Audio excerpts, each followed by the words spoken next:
Bonsoir à tous et bienvenue pour cette conférence en ligne autour de Matrix, conférence qui est présentée par l'école de la Rose-Croix d'Or. Alors, on va commencer par les présentations. Donc, je suis Sylvain, je suis membre de l'école de la Rose-Croix d'Or. Et ce soir, j'ai la joie de co-animer cette conférence avec Pierre, qui est mon invité. Pierre, qui est conférencier.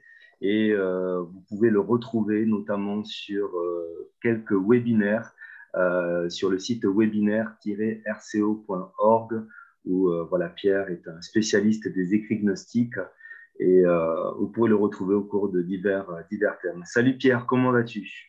Oui, bonsoir Sylvain. Alors, je ne suis pas un spécialiste au sens universitaire du terme. J'ai plutôt regardé les écrits gnostiques avec un regard qui a en permanence cherché à y détecter la trame initiatique que je ne trouvais pas dans les écrits universitaires. Voilà. Super, merci beaucoup pour cette précision. Alors, la conférence va se dérouler en deux temps. Comme je l'ai dit tout à l'heure, on peut le rappeler. Le premier temps, ça va être un temps consacré donc au développement du thème de ce soir. Et le deuxième temps, ce sera un temps d'échange et de partage où on compte sur vous pour nous apporter tous vos témoignages, voir ce qui a pu résonner au cours de la première partie qu'on va vous présenter et voir comment vous mettez en relation ces éléments avec votre expérience de vie, avec votre quête pour la vérité, pour votre chemin intérieur.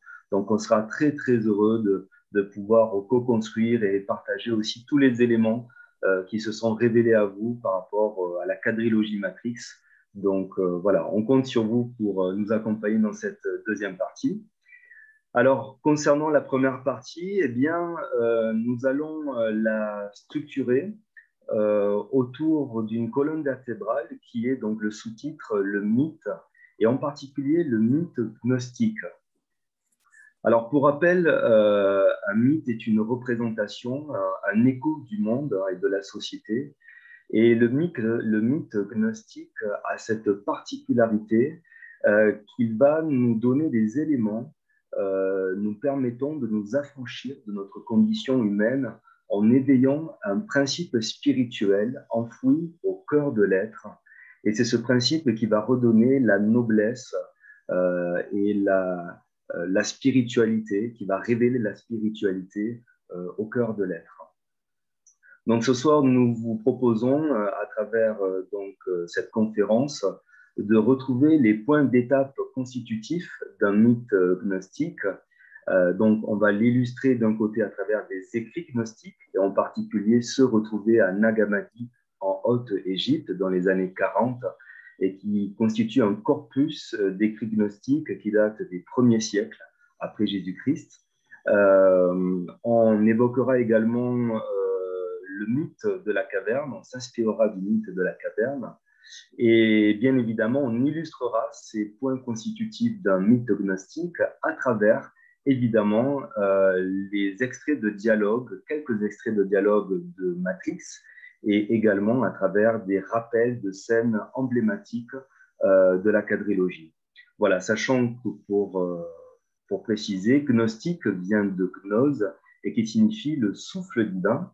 Et une deuxième définition de gnose, c'est également cette source de connaissance qui est inscrite au cœur de l'être et d'où cette invitation à ouvrir cette source de connaissance en nous-mêmes et donc à réouvrir cette gnose en nous. Voilà, donc quelques petites prérogatives également en guise d'introduction. J'espère que je ne suis pas trop long. Il va y avoir beaucoup de spoil, bien sûr, tout au long de la conférence. Donc, on espère également que vous avez vu au moins l'un des 4 films de la quadrilogie, sachant que pour cette soirée, on va spécialement se baser sur le Matrix 1 et le Matrix Révolution. Voilà, je crois que j'ai tout dit pour cette conférence.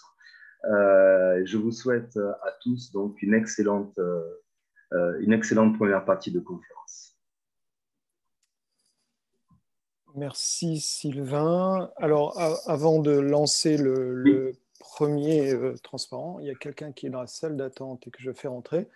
La notion de gnose a pris tout une ampleur particulière au tout début du christianisme, on va dire entre le 1er et le 3e siècle, et on a eu la chance inestimable de découvrir en 1945 une bibliothèque assez riche d'écrits gnostiques qui dataient de cette époque à Nag Hammadi. Et vous pouvez acquérir l'ensemble de ces écrits qui ont été publiés dans la collection La Pléiade en 2006 ou 2007. Hein. Et donc, c'est un document extrêmement précieux.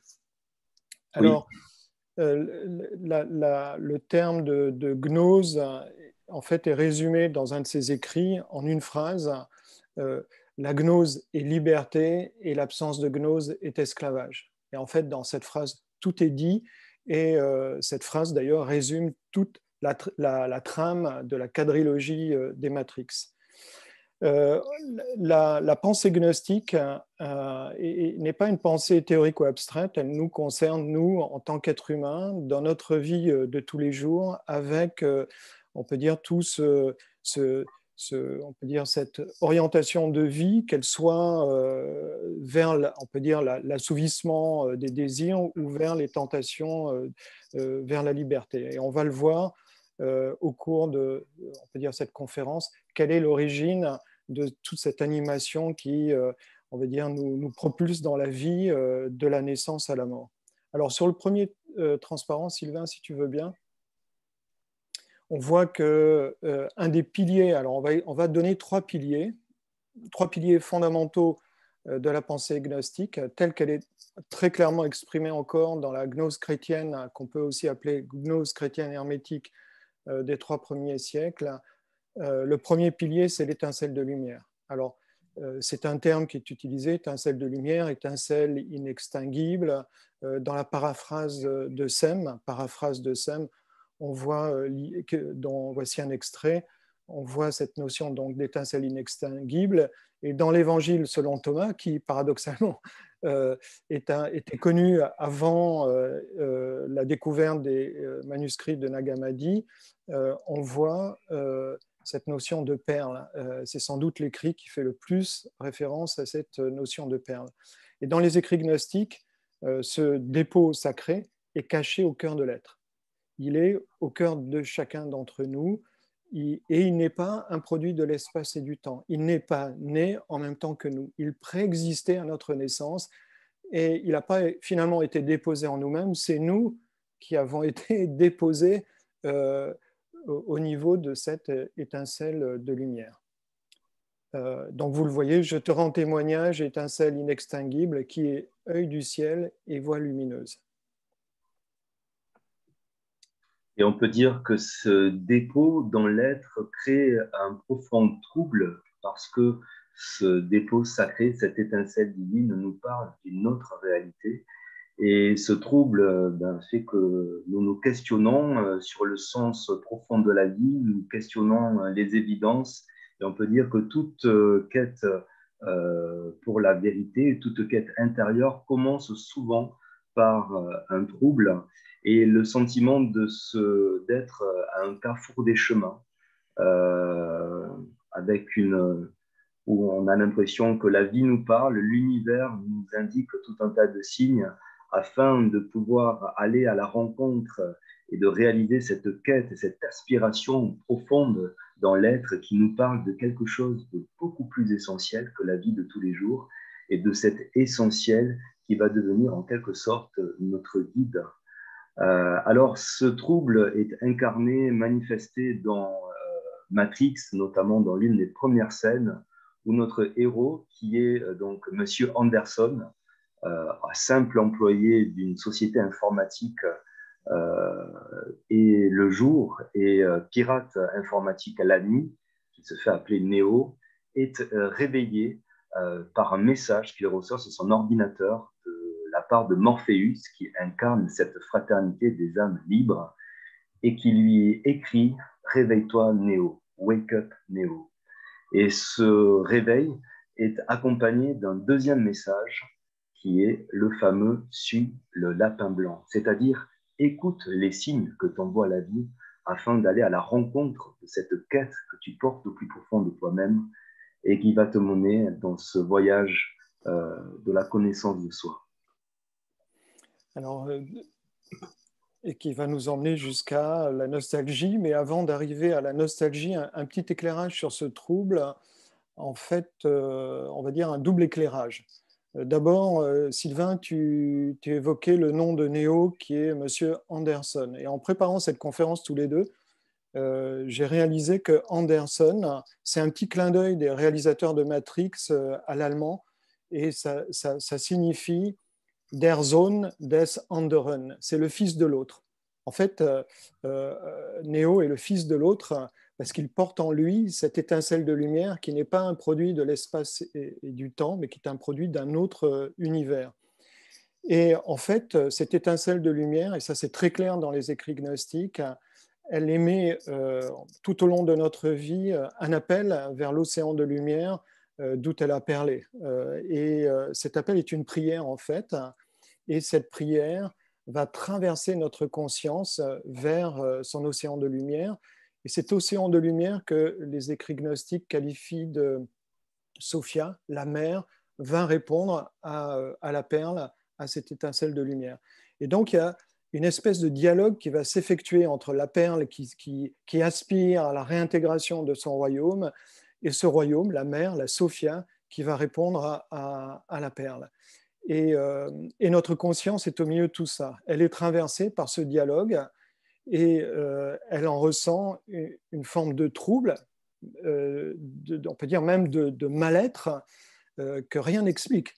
Aucune condition de notre vie émotionnelle, mentale ou physique ne permettent d'expliquer l'origine de ce trouble. Et notre, on peut dire, problème dans la vie, on le voit très bien dans les écrits gnostiques, c'est la tentation de rejeter ce trouble, de l'ignorer, alors que la clé, c'est de cohabiter avec ce trouble. D'ailleurs, c'est le prologue de l'évangile de Thomas, selon Thomas, ne cesse de chercher jusqu'à ce que tu trouves, et lorsque tu auras trouvé, tu seras troublé. Donc on voit que le premier pas vers la rencontre intérieure avec ce dépôt sacré, c'est pas, on peut dire, la liberté absolue, c'est le trouble. Et donc, une des clés, c'est apprenons à cohabiter avec ce trouble, qui est la signature que quelque chose est vivant en nous. C'est ça qui est formidable. Si nous avons ce mal-être dans la vie, c'est que quelque chose est vivant en nous. Merci Pierre. Et on peut dire que du trouble à la nostalgie, il n'y a qu'un pas, cette nostalgie qui est aussi la signature d'une réalité oubliée, mais dont notre cœur en garde des traces indélébiles et qui nous appelle à un réveil et à un déploiement de cette dimension sacrée dans l'être. Eh bien, pour illustrer cette nostalgie, ah oui, Pierre, tu voulais dire quelque chose? Oui, en fait, la nostalgie est une forme, on peut dire, du trouble, hein, parfois peut même déboucher sur une forme de mélancolie. Et il y a on peut dire des personnes, on peut dire la littérature nous a laissé la trace de quelques grandes figures qui ont été des écorchés vifs de la vie parce qu'ils ne supportaient plus ce trouble tellement il est brûlé intérieurement. On peut penser à quelqu'un comme Gérard de Nerval ou Antonin Artaud ou même Simone Veil qui a écrit dans La pesanteur qui a décrit ce trouble intérieur dans La pesanteur et la grâce. Merci pour ce complément d'infos. Et justement, à propos de cette nostalgie, on vous propose de lire un extrait d'un dialogue de cette fameuse scène qui est devenue cultissime de dialogue entre Morpheus et Néo, dans cette fameuse scène de la pilule rouge et bleue, celle qui peut conduire Néo dans le monde du rêve, à rester dans le monde du rêve, ou bien celle qui va le mener à un réveil et à la découverte de ce qu'est la matrice. Alors voici quelques extraits de ce dialogue qui incarne cette nostalgie. Tu es là parce que tu as un savoir que tu ne t'expliques pas, mais qui t'habite. Un savoir que tu as ressenti toute ta vie. Tu sais que le monde ne tourne pas rond sans comprendre pourquoi, mais tu le sais comme un implant dans ton esprit de quoi te rendre malade. C'est ce sentiment qui t'a amené jusqu'à moi. Tu as le regard d'un homme prêt à croire tout ce qu'il voit parce qu'il s'attend à se réveiller à tout moment.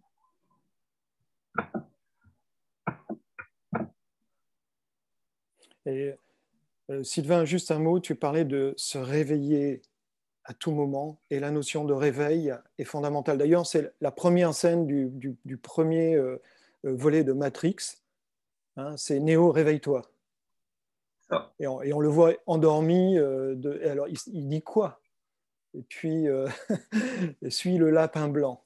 Donc, cette notion de réveil et d'endormissement est aussi extrêmement présente à travers les écrits gnostiques. En fait, dans notre état actuel, nous sommes endormis.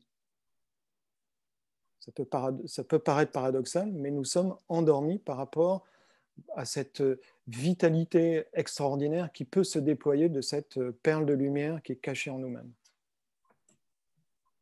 Alors, ces bases que nous venons de poser va faire qu'on va découvrir maintenant un deuxième pilier constitutif d'un mythe gnostique et qui est le fameux connais-toi toi-même. Alors, on se souvient tous de cette célèbre maxime inscrite sur le fronton du temple à Delphes, mais aussi cette maxime qui est reprise par tous les enseignements spirituels d'Orient et d'Occident. Et souvenez-vous, dans cette scène de la première rencontre entre Néo et l'oracle, chez l'oracle, il y a cette inscription en latin, connais-toi toi-même, au-dessus de la porte de la cuisine, qui rappelle au spectateur l'importance de ce voyage de la connaissance de soi. Et chez les gnostiques, cette connaissance de soi passe également par la connaissance du tout. Alors Pierre, est-ce que tu peux nous en dire un peu plus? Oui, et là, on touche au deuxième pilier des écrits gnostiques, de la pensée gnostique, c'est que l'être humain est bien plus que ce que nous percevons avec nos sens, il est un tout, il est un petit univers à la taille de l'être humain.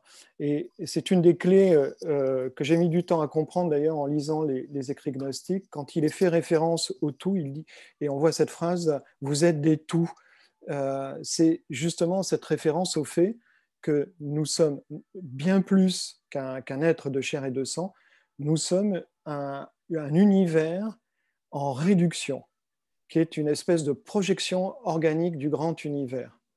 Et on le voit ici, sur cet extrait du traité sur la résurrection, c'est le tout qui doit, on peut dire, se réenflammer pour pouvoir réintégrer cet océan de lumière à laquelle aspiraient les gnostiques, et ils qualifiaient ce chemin de réintégration vers l'océan de lumière de la remontée. Le terme remontée apparaît très fréquemment. Et en fait, au cœur de ce tout, de ce petit monde, est placée cette étincelle de lumière. Et en fait, ce petit monde est le champ d'irradiation, le champ solaire de cette étincelle de lumière. C'est un champ solaire, c'est un univers solaire, mais dans son état actuel, on peut dire qu'il y a une espèce d'éclipse solaire qui s'est produit dans ce petit univers, et au lieu d'y voir se déployer une vie lumineuse, un cosmos lumineux, c'est l'obscurité qui a envahi ce petit univers. Et on le voit sur le transparent suivant, Sylvain. Nous sommes placés au cœur de ce petit univers, avec au cœur de nous-mêmes cette étincelle de lumière qui, normalement, dans son état de plénitude de rayonnement, doit illuminer ce petit monde. Alors, pour avoir une idée de la réalité de ce petit monde, observez l'entrée des temples de l'Égypte antique qui font des dizaines, 20 mètres de haut. Ils n'étaient pas faits pour laisser rentrer un être humain comme nous. Ils étaient faits pour laisser rentrer une autre dimension. Et vous voyez autour de cette image, en haut à gauche, un ensemble de constellations. Dans les écrits gnostiques, on voit très souvent la référence à ces constellations aux étoiles qui sont personnifiées et qui sont qualifiées de démons ou d'anges. Et dans, on peut dire, ce ciel du tout, il y a deux qualités de lumière. Il y a une qualité, on peut dire, qui est liée à l'obscurité et qui est issue des précédentes incarnations qui se sont produites dans ce tout. Et les gnostiques considéraient qu'à chaque incarnation, il y a une étoile qui s'allume. À chaque incarnation dans le tout, une étoile s'allume et cette étoile va concentrer toute l'histoire de la vie de l'incarnation. Et quand nous incarnons, toutes les étoiles qui ont concentré toutes les vies des autres incarnations vont irradier leur influence, comme la nuit, vous voyez l'éclat des étoiles qui provient jusqu'à vous, et bien toutes ces étoiles vont exercer leur influence sur notre vie de chaque instant. Et il y a quelques étoiles qui ont fait un pas sur ce chemin de la remontée, mais qui, pour des raisons mystérieuses, ne l'ont pas mené jusqu'au bout. Et vous les voyez, elles sont colorées symboliquement de la couleur or, et elles exercent aussi leur influence sur notre vie. Et on le voit, l'extrait suivant qui va s'afficher, Sylvain, qui est un extrait... Alors, l'extrait, on l'avait supprimé, souviens-toi, Pierre. oui, Du coup, c'est pas grave. En fait, je pense oui, que on tu as l'avait donné déjà, supprimé en fait, parce que... tu as donné déjà les explications qui étaient dans l'extrait, en fait. Oui, voilà, en fait, c'était une invitation à considérer dans le ciel des tout l'étoile qui est en tête du cortège de cette constellation et qui est ton étoile. Et ça, c'est dans l'évangile de Judas. Alors, l'évangile de Judas a été découvert tardivement, je pense en 2006 ou 2004. Et en fait, il est absolument magnifique et il donne une image complètement différente de ce personnage de Judas.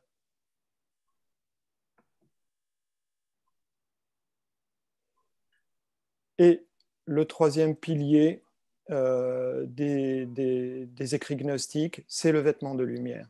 Donc on a vu, il y a la perle, l'étincelle de lumière, il y a son champ solaire de lumière qui est le tout, et le troisième pilier de la gnose hermétique chrétienne, c'est le vêtement de lumière.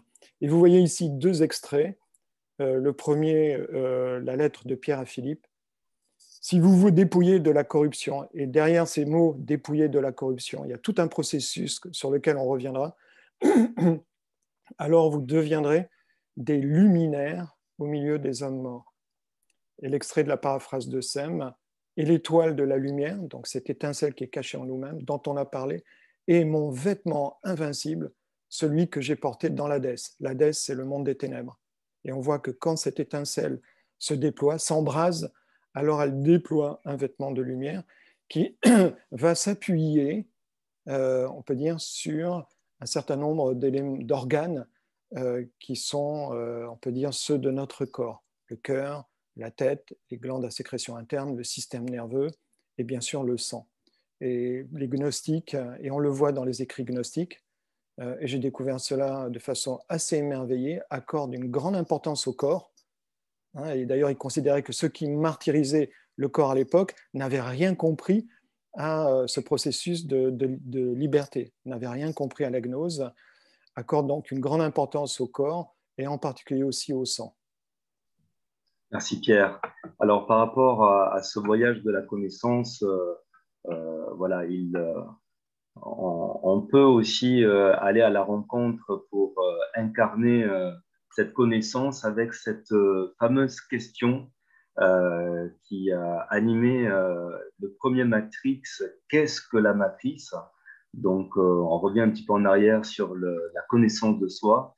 Et pour illustrer ce qu'est la matrice, je vous propose de nous replonger dans la suite du dialogue entre Morpheus et Neo, où Morpheus va expliquer en quelques mots ce qu'est la matrice. Et vous allez voir, ensuite, on va rejoindre la grande idée de ce vêtement de lumière dont Pierre vient de parler à travers les illustrations suivantes. Donc, je vous lis quelques extraits qui illustrent donc ce qu'est la matrice. Qu'est-ce que la matrice? Elle est omniprésente. Elle est ici en ce moment même. Tu la vois chaque fois que tu regardes par la fenêtre ou que tu allumes la télévision. Tu ressens sa présence quand tu pars au travail, quand tu vas à l'église ou que tu paies tes factures. Elle est le monde qu'on superpose à ton regard pour t'empêcher de voir la vérité. Quelle vérité? Le fait que tu es un esclave néant. Comme tous les autres, tu es né enchaîné. Le monde est une prison où il n'y a ni espoir, ni saveur, ni odeur. Une prison pour ton esprit.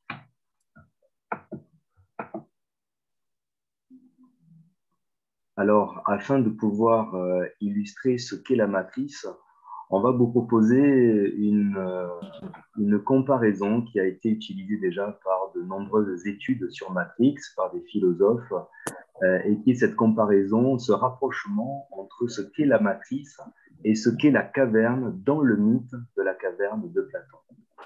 Alors, pour comprendre cette matrice et pour comprendre le projet gnostique, on vous propose d'aller à la rencontre et de rappeler en quelques mots ce mythe de la caverne. Alors, il s'agit de prisonniers qui sont dans une caverne depuis toujours et qui sont cou et mains enchaînés et qui n'ont pour seule réalité que ce jeu d'ombre et de lumière qui se projette tout au fond du mur de la caverne.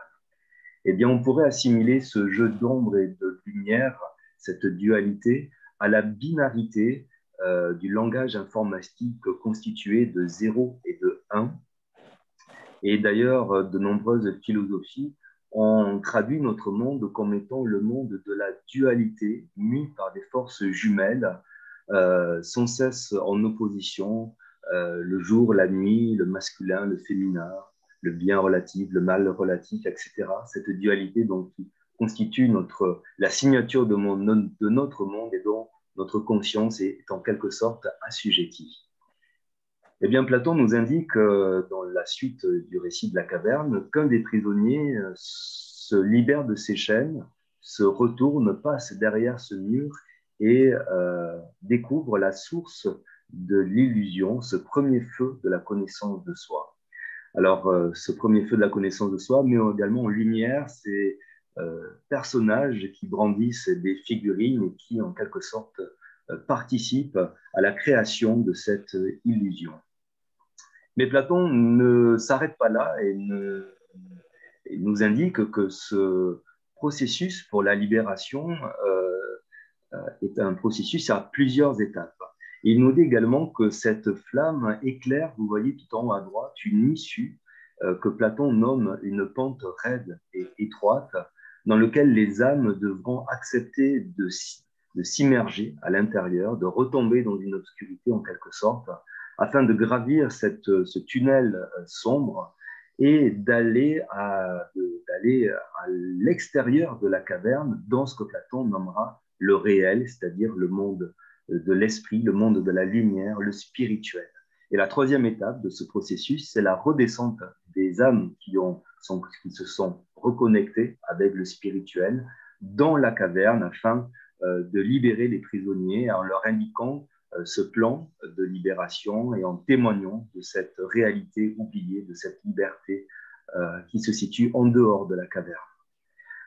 Alors, dans Matrix, voilà, ce mur est remplacé par, souvenez-vous, ce miroir qui permet aux êtres de passer de la matrice à la ville de Sion, qui représente cette ville libre. Alors, je dirais pas tout à fait libre, on va dire cette ville en processus ou en cours de réalisation de la liberté, parce que en fait, la véritable liberté, elle est en dehors de la matrice et en dehors de la caverne, et c'est Néo qui va en quelque sorte effectuer cette percée, ce processus d'initiation. On va le voir un peu plus après dans la conférence, où il va lui-même réaliser cette percée pour la fraternité, pour Sion, et afin d'atteindre donc le spirituel et de le voir se révéler en lui-même.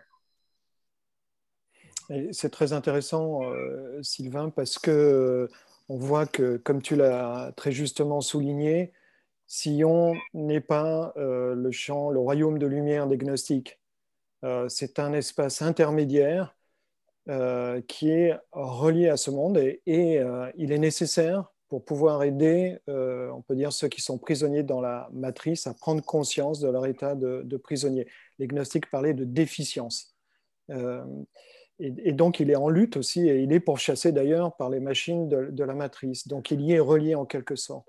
Et on voit que dans la quadrilogie Matrix, on devine que Neo accède au royaume de lumière, mais il n'y a pas d'éléments explicatifs ou descriptifs ou même symbolisant ce royaume, parce qu'il est complètement au-delà de toute forme de spéculation, d'imagination. Mais c'est déjà formidable de voir que les réalisateurs de Matrix ont pu, on peut dire, imaginer et donner un peu on peut dire, d'explication à ce monde intermédiaire entre le monde de l'obscurité et le monde de la lumière. Et tout à l'heure, tu parlais juste avant, Pierre, de ce vêtement de lumière. On peut dire que le vêtement de lumière, il se constitue dans le silence, dans l'ombre de ce tunnel sombre et dans lequel l'âme, on va voir un peu plus après, va se délester de tout ce qui la retient pour s'emplir des rayons de lumière qui proviennent de la lumière qui est en dehors de la caverne, qui symbolise cette connaissance parfaite et l'état de vie originel. Et donc, ce vêtement de lumière qui se constitue, qui se tisse petit à petit jusqu'à retrouver vibratoirement son royaume d'origine. Exactement. Les gnostiques parlaient de dépouillement. Tu disais qu'ils se délestent. C'est vraiment cette notion de dépouillement. Et on va voir, il n'y a rien de douloureux ou de contraignant. Il n'y a aucune notion de martyre ou quoi que ce soit. C'est un processus naturel dès lors qu'on le verra dans un instant, qu'on se retourne vers cette étincelle de lumière. Merci Pierre. Alors, le point constitutif suivant est le rappel de ce but de l'aventure humaine qui est le retour dans le royaume des âmes de lumière dont on vient de parler. Alors, je pense que Pierre, tu peux nous en dire un peu plus. Et ici, il s'agit d'un extrait du traité tripartite qu'on retrouve dans les écrits de Nag Hammadi. Et on voit la notion ici de rédemption, mais la rédemption est aussi une remontée qu'on va éclairer dans un instant, qui fait référence à une phase de ce processus de transformation intérieure.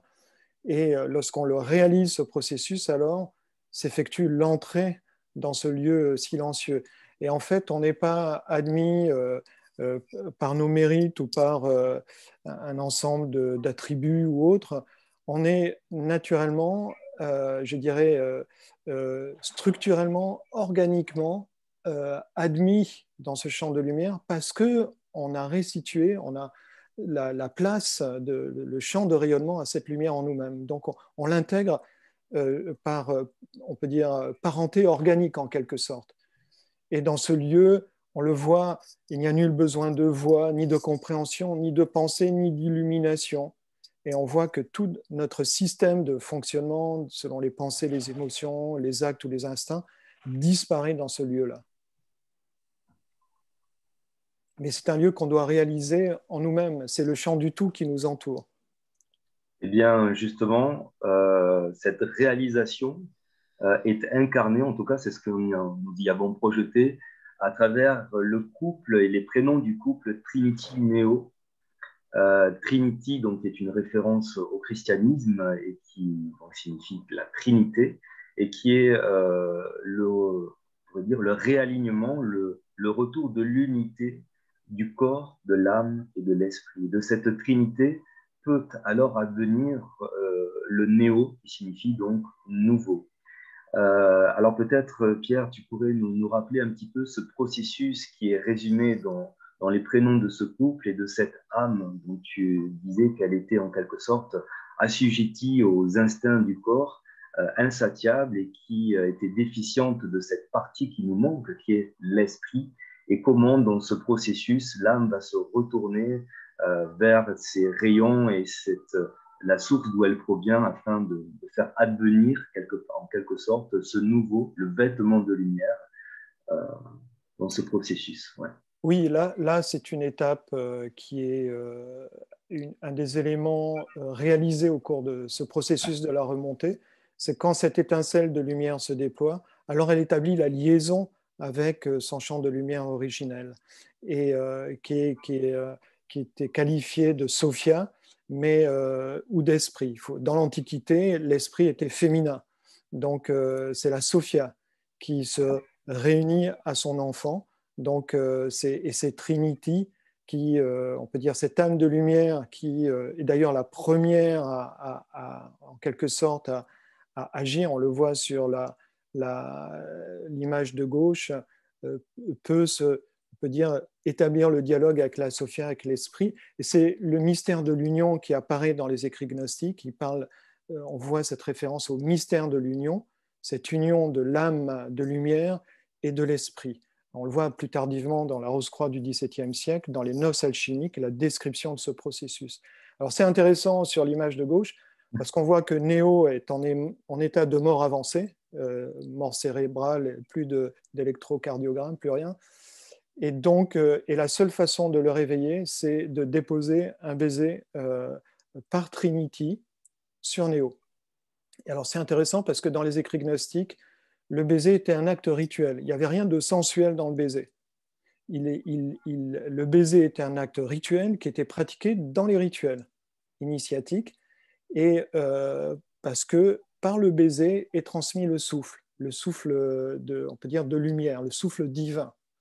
Et d'ailleurs, on voit dans l'évangile de Philippe cette scène, on peut dire, assez incroyable, où on peut dire le sauveur, le personnage qui est incarné par Jésus, embrasse Marie et les disciples s'offusquent. Donc on voit que même tous disciples qu'ils sont, ils ont encore du chemin à parcourir avant de comprendre la symbolique de cet acte initiatique. Et en fait, on le voit aussi dans les contes pour enfants. Si vous prenez Blanche-Neige et les 7 nains, quand Blanche-Neige est empoisonnée par la marâtre qui ne veut pas voir dans son royaume surgir cette lumière dont elle pressent l'immense danger parce qu'elle va la neutraliser, ce qui est la même chose en nous. Hein. Quand on perçoit ce trouble, notre premier réflexe ou ce mal-être, c'est de l'évacuer, de le neutraliser. Eh bien, on voit que Blanche-Neige va être réveillée par le baiser du prince charmant. Et Contes pour enfants contiennent toute la trame de ces noces, de ce mystère de l'union, de ces noces alchimiques et de cette remontée. Tu me disais, Pierre, en préparant la conférence, qu'en fait, c'était déstabilisant un petit peu dans Matrix parce que parfois, les personnages ont une double vocation. À un moment donné, c'est Neo qui va embrasser et qui va réanimer Trinity, puis des fois, c'est l'inverse. Et on peut dire, Oui. tu me disais qu'à l'époque aussi, le masculin de l'âme ou de l'esprit n'était pas si clair que ça. En fait, c'est très étrange dans les écrits gnostiques, y compris la façon dont se déroulaient les réunions dans les communautés gnostiques. C'est que on peut dire une chose et autre chose. Je dirais presque son contraire. Et les choses alternent, ce qui crée une grande liberté par rapport au dogme. Le fait de la controverse, alors je ne dis pas la contradiction, mais la controverse, le fait d'enrichir un débat et de ne pas être toujours d'accord, même régulièrement pas d'accord, ça neutralise le dogme, ça neutralise le schéma de la pensée unique. On en aurait bien besoin aujourd'hui d'ailleurs, mais ça c'est un autre sujet. Et donc c'est quelque chose qui a toujours préservé la liberté de penser, c'est de pouvoir maintenir cette controverse. Et d'ailleurs, on le voit dans le livre de Hélène Pagels qui est une universitaire de Princeton et qui est une des premières à avoir vraiment écrit un livre grand public qui s'appelle Les Évangiles secrets. Et elle dit, quand des espions de l'Église institutionnelle où le dogme était en train de tout régler allaient assister à des réunions des communautés gnostiques, ils étaient extrêmement surpris parce qu'ils voyaient quelqu'un qui lisait ou qui faisait une allocution et puis des gens qui disaient le contraire dans la foulée, alors que chez eux, dans l'institution qui s'établissait sous le dogme, sous l'effet de la croyance, il y a l'officiant qui parle et il n'y a personne qui conteste. Tout le monde écoute.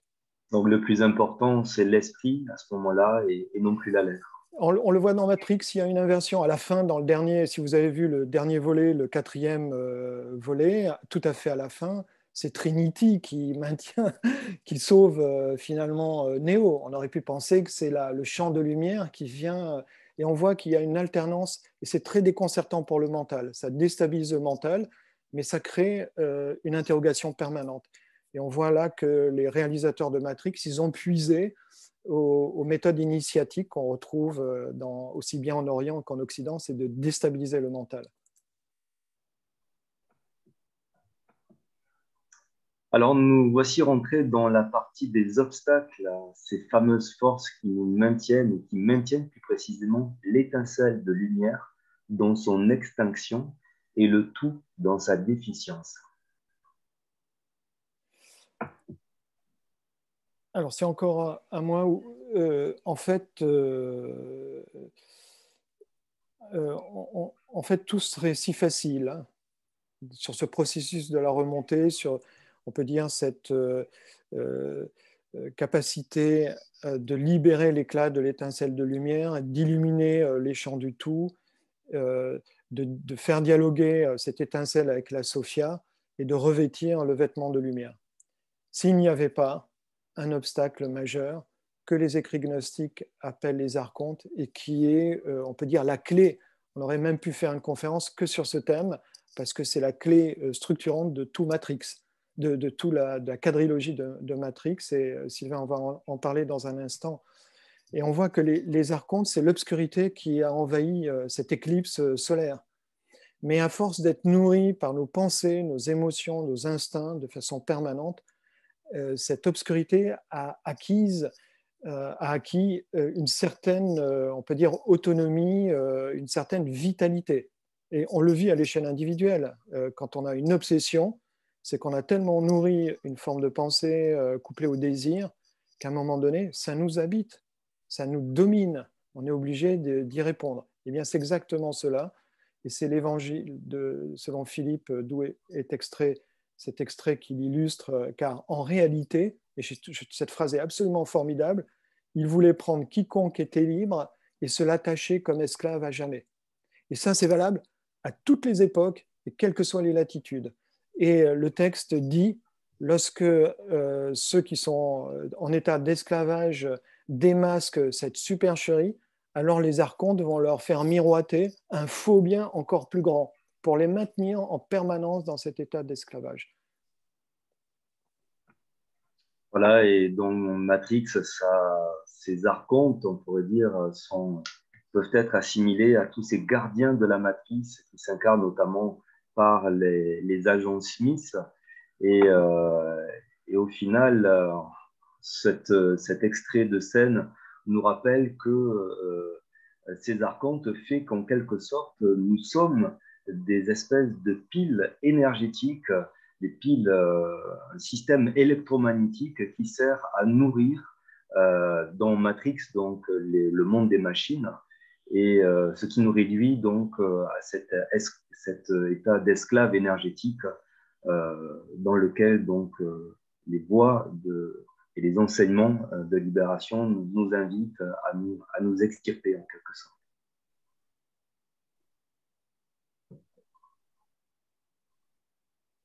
Et en fait, la vraie source de ce qui nourrit les archontes, de ce qui nourrit les machines de la matrice, c'est très clair dans les écrits gnostiques. Et vous voyez ici 3 extraits.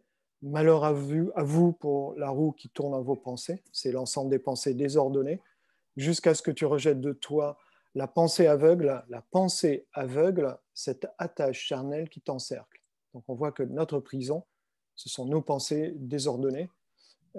Et c'est deuxième, on peut dire, source qui nous maintient prisonniers, c'est selon la manière dont sont vos cœurs que vous trouverez le moyen de l'emporter sur les puissances d'en haut et d'en bas. Et on voit que dans ces 3 extraits, les deux, on peut dire, sources, les deux verrous de notre prison sont clairement localisés dans la vie des pensées désorganisées et désordonnées et la vie des désirs également chaotiques. Mais, on va le voir dans un instant, on ne peut pas nous-mêmes, par nos propres forces, lutter contre cela. En effet, Pierre, et on peut prendre pour exemple, pour illustrer justement ton propos, cette citation extraite je crois, de Matrix 4, peut-être que je me trompe, qui est « Tous les humains qui les ont combattus sont morts ». Et on va voir justement quels sont les outils qui vont permettre aux héros et finalement à nous-mêmes d'aller transcender, d'aller dissoudre toutes ces forces d'autoconservation qui s'incarnent dans Matrix, notamment à travers le monde des machines et cette fameuse ferme où les humains sont sous perfusion. Perfusion. Oui, Oui. et toute leur énergie ne servent finalement qu'à une chose, c'est à nourrir ces machines. On voit également Smith, qui est ce fameux opposant à Neo.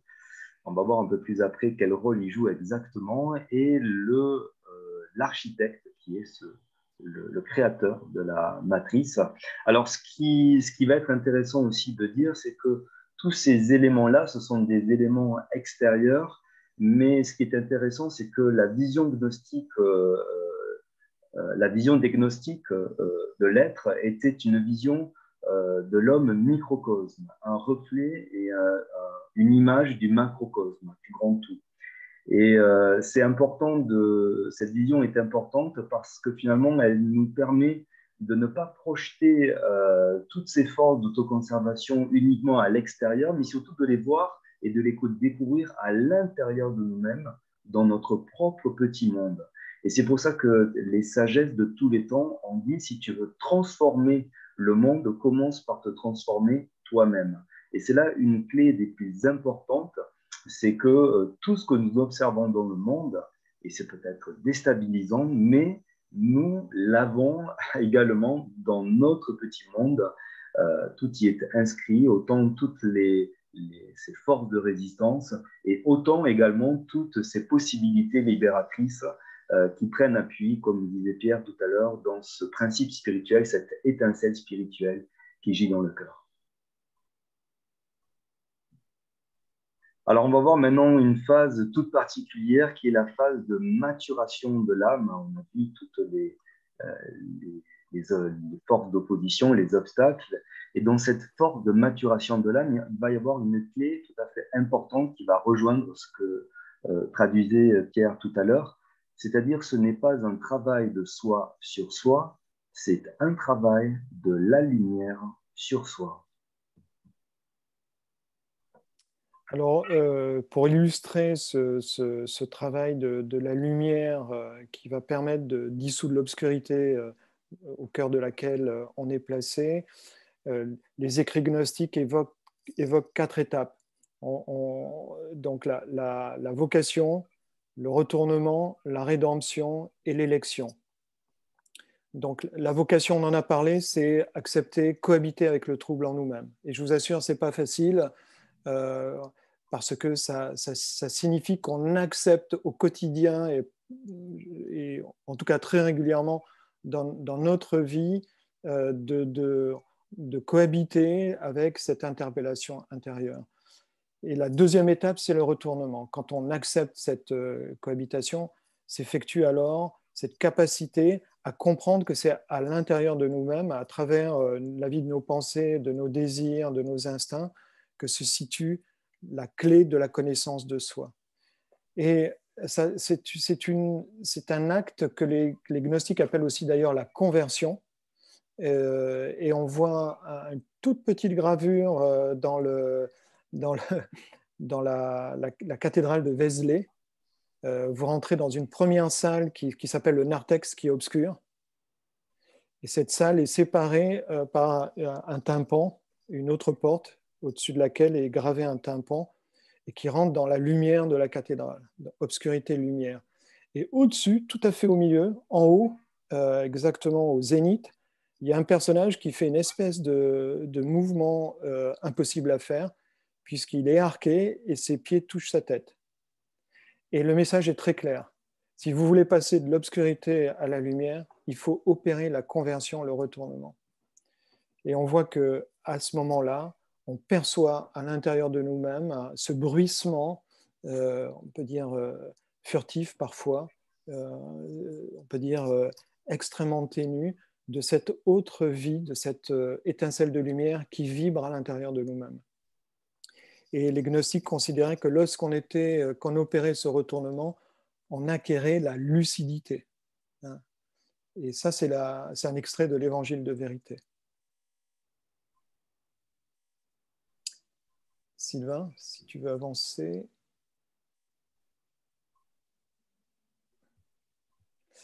Et donc, ce retournement permet la réalisation, on est passé trop vite, de cette étape que j'évoquais, qui est la rédemption.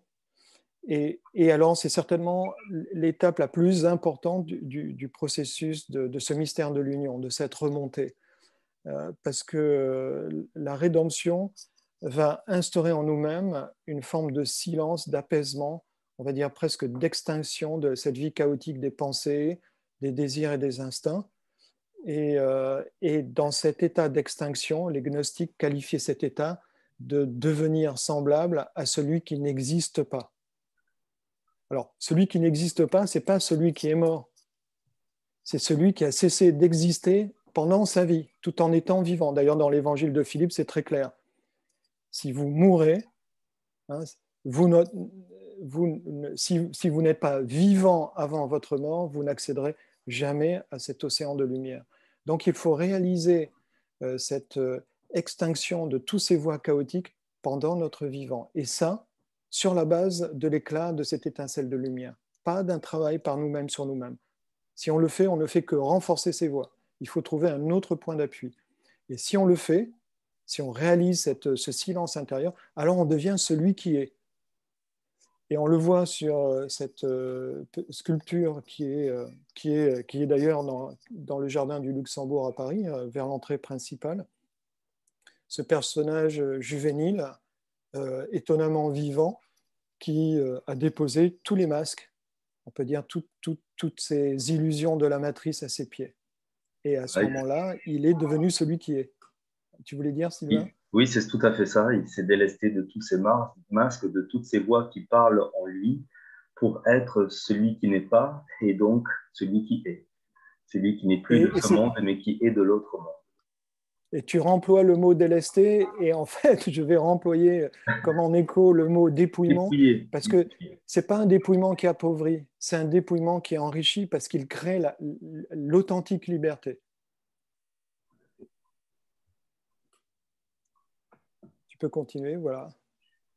Alors, on s'achemine vers la fin de cette conférence et voilà, on voulait illustrer également à travers ces forces d'opposition, ces obstacles, cette maturation, un point clé de basculement que je vais commenter dans quelques instants. Mais avant cela, je voudrais vous citer cette citation qui vient de l'oracle s'adressant à Néo et parlant de Smith. Smith, il est toi, c'est ton négatif, ton opposé, la résultante d'une équation qui veut reprendre son équilibre.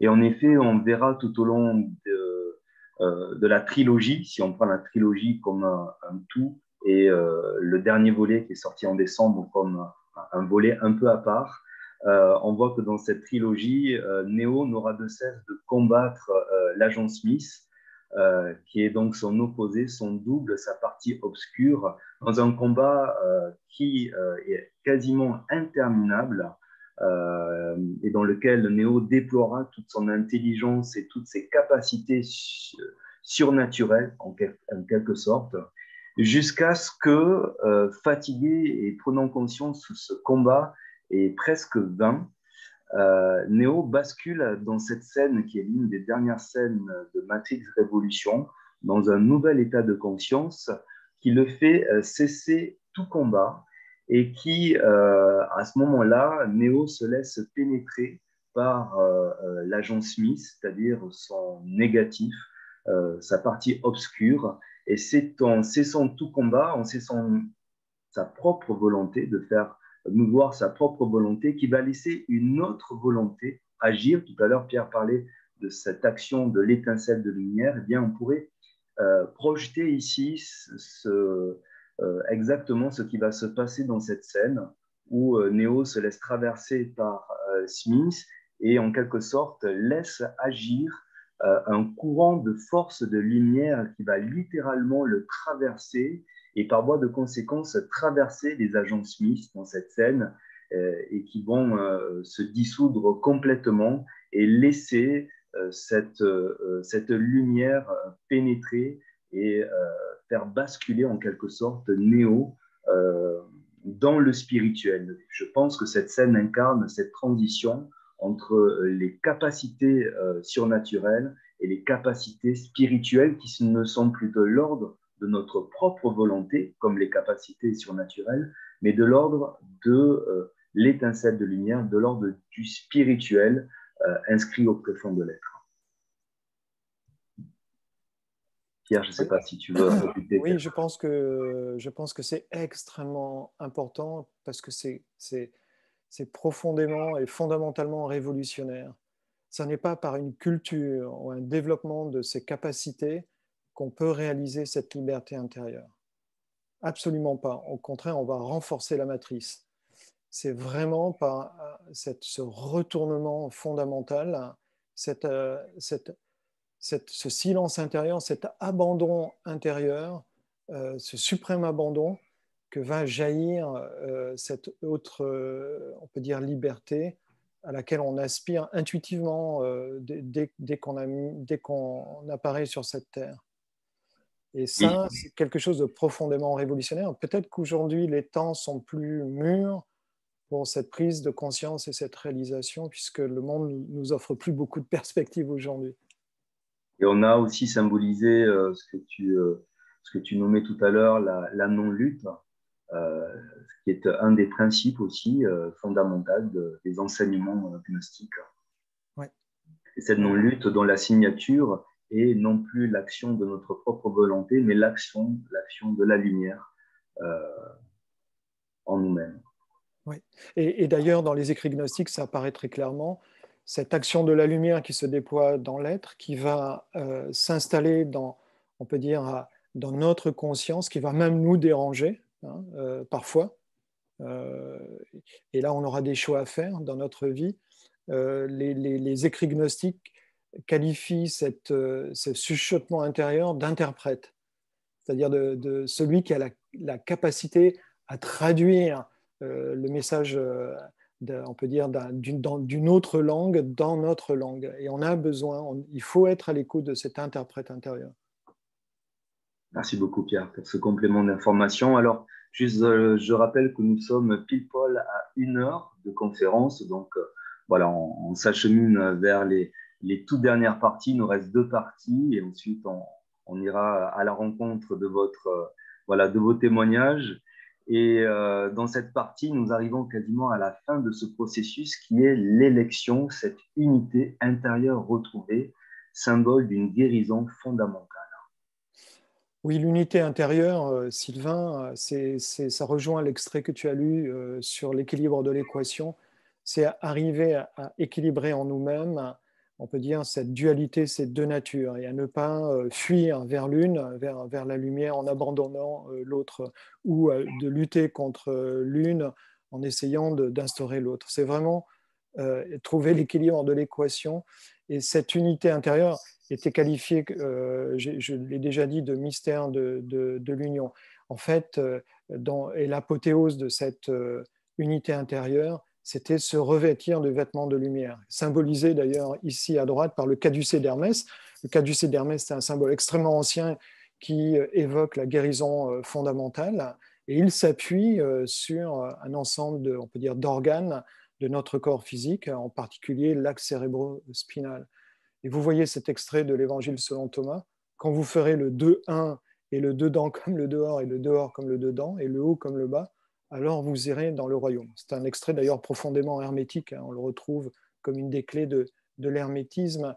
Et donc il y a cette réunification du champ de lumière du microcosme avec le champ de lumière du macrocosme, de la mère, de la Sophia et de son enfant.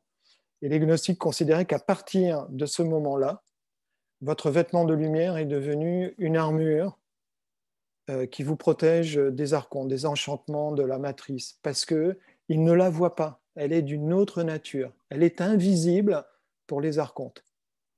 Et en même temps, c'est uniquement avec ce vêtement de lumière que vous pouvez aller, que celui qui a réalisé cet état peut aller dans le monde pour toucher toutes les étincelles de lumière qui sont encore endormies, pour réveiller tous les néos qui se sont assoupis derrière leur écran d'ordinateur. Et on le voit sur le transparent suivant. Sylvain, que tu vas Et en introduire effet, vraiment la dernière partie. c'est ça, avec l'incarnation de la prophétie, cette prophétie qui est donnée par l'oracle à Néo et qui voit en Néo l'élu permettant de mettre fin à la matrice et de libérer les humains. Eh bien, cette prophétie, Trinity n'aura de cesse d'y croire, de la supporter, de se mettre au service quelque part de cette mission sacrée.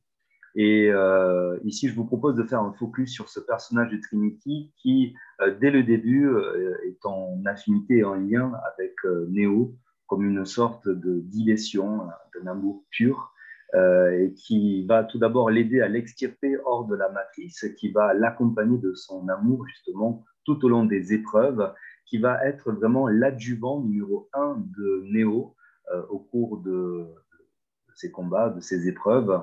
Eh bien, dans l'une de ces dernières scènes de Matrix Révolution, Trinity meurt. Alors, ce qui est intéressant dans cette scène, c'est quasiment au même moment, Neo perd la vue, perd ses yeux de chair dans un combat.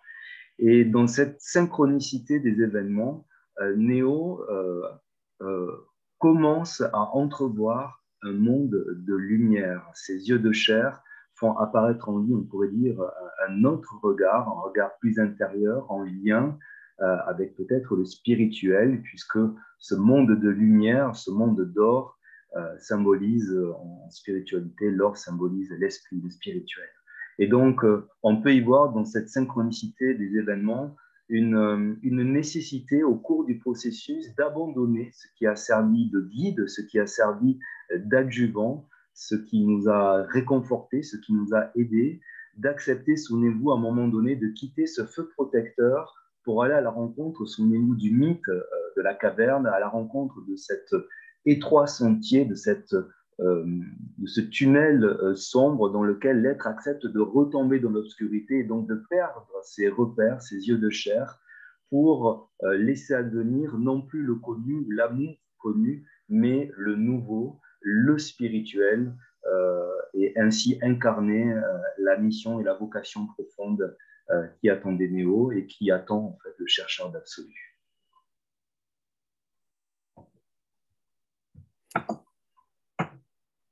Et enfin, nous terminons par cette étape qui est le retour au monde donc des âmes libres, au monde, au royaume de la lumière.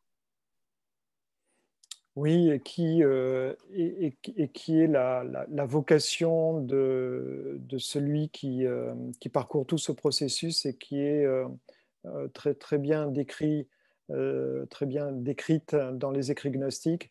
On voit que le retour n'est pas une fuite de ce monde ou on peut dire une échappée de ce monde. Et ça, c'est spécifique au christianisme, à la naissance du christianisme, aux écrits gnostiques qui datent du début du christianisme. Et on le voit d'ailleurs, on voit une évolution dans les écrits gnostiques entre le 1er et le 3e siècle. On voit que quand il y a cette impulsion chrétienne on peut dire, qui diffuse à travers les écrits gnostiques, c'est pour ça que je les appelle, j'appelle cela une gnose chrétienne. On voit qu'on passe d'une libération de cette étincelle de lumière pour lui permettre de réintégrer son océan de lumière à une étape supplémentaire qui est une redescente finalement de l'océan de lumière dans ce monde pour servir toutes les étincelles de lumière qui sont encore endormies. Et ça, dans le christianisme, c'est extrêmement important. Et à partir de cette gnose chrétienne d'il y a 2000 ans, il n'y a plus de sauveur qui extérieur, il n'y a plus de seigneur extérieur, il n'y a plus on peut dire, de grandes figures qui va venir travailler pour l'humanité. Chacun doit réaliser cela en toute autonomie et en toute responsabilité. Et ça, c'est quelque chose d'extrêmement déconcertant parce que c'est une des spécificités aujourd'hui de l'humanité, c'est que ceux qui réalisent cette liberté intérieure doivent l'offrir en témoignage à ceux qui sont encore piégés dans la matrice. Et on le voit sur ces deux extraits de l'Évangile selon Philippe. Enfin, vous avez eu le temps de les lire, donc on peut passer sur le slide suivant, Sylvain. Tout à fait. Et tu parlais de l'élu. On peut dire que nous portons tout ce potentiel de l'élection, de l'élu au plus profond de nous-mêmes. Et c'est donc ce potentiel d'élu qui va nous guider dans notre chemin. Et un petit clin d'œil pour dire que Néo, l'élu devient l'élu parce qu'il sait qu'il n'est pas l'élu. Donc c'est tout là le paradoxe, et c'est aussi emblématique de nombreux mythes, dont celui de Christian Rosecroix, où voilà, Christian Rosecroix passe toujours de façon très juste chaque épreuve. Il ne se sent jamais digne de passer les épreuves. Et c'est un peu ce qui caractérise, ce qui peut caractériser les chercheurs d'absolu qui doutent. Mais ici, la force de Néo, c'est aussi ce sens du service, et ça va être l'une des clés fondamentales. Il se met toujours au service de la fraternité de Sion, au service de l'humanité, ce service désintéressé et qu'il fait avec passion, qui va aussi permettre de lui revêtir ce vêtement de l'élu au moment où il ne s'y attend pas, en fait. Oui, c'est très intéressant la scène que tu illustres là, c'est que l'oracle est dans sa cuisine, habite dans un bâtiment complètement délabré, et nous on s'attend à voir, je veux dire, un temple grandiose avec une espèce de gourou illuminé et enluminé, et en fait pas du tout. C'est un personnage extrêmement humble, d'ailleurs qui prépare de la nourriture. C'est pas n'importe quelle nourriture sans doute, mais qui laisse Néo face à lui-même. Et ça, c'est extrêmement déconcertant. Elle donne les ingrédients de l'alchimie, mais c'est Néo qui lui-même réalise Exactement. le mélange des ingrédients et le cocktail magique.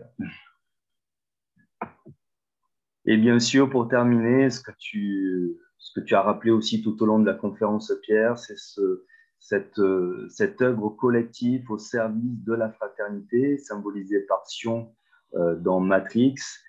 Ici, on voit un extrait de scène du dernier Matrix, Rédemption, où voilà, ce travail de sauvetage des âmes continue à se faire de génération en génération.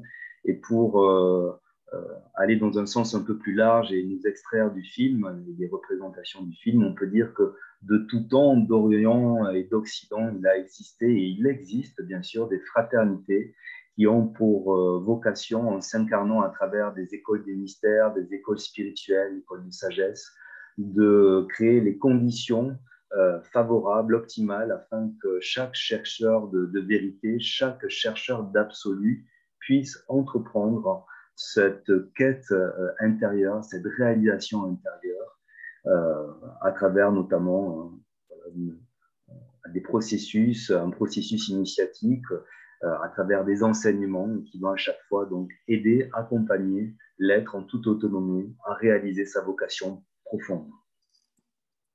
Et cette notion de fraternité, Sylvain, est extrêmement importante. Les écrits gnostiques insistent beaucoup sur la notion de communauté, qui n'est pas une vie communautaire, une vie ensemble, qui est une communauté, une parenté selon l'esprit, selon le vêtement de lumière. Et tous ceux qui participent à cette communauté ne se connaissent même pas forcément, mais ils constituent une communauté, on va dire, planétaire, parce qu'ils sont revêtus de ce vêtement de lumière. Et quand ils se croisent par hasard, ils se reconnaissent immédiatement comme frères et sœurs, c'est-à-dire qu'ils reconnaissent la lumière qui est en eux. Et en fait, un des grands mystères de la gnose chrétienne, c'est qu'il y a une communauté incarnée qui est appelée l'Église terrestre, mais il y a aussi une communauté qui est désincarnée et qui est appelée l'Église supracéleste. Et en fait, c'est ceux qui habitent la cité de Sion. Et ils sont là pour aider ceux qui sont incarnés à réaliser ce processus. Et il y a une espèce de dialogue permanent entre la communauté incarnée et la communauté de l'Église supracéleste. Eh bien, nous voici arrivés au terme de notre conférence. Alors peut-être Pierre, est-ce que tu aurais un dernier message à nous adresser ou à Oui, témoigner? alors en fait, oui et non, parce que je crois qu'on a déjà été très bavard. Le thème est très riche.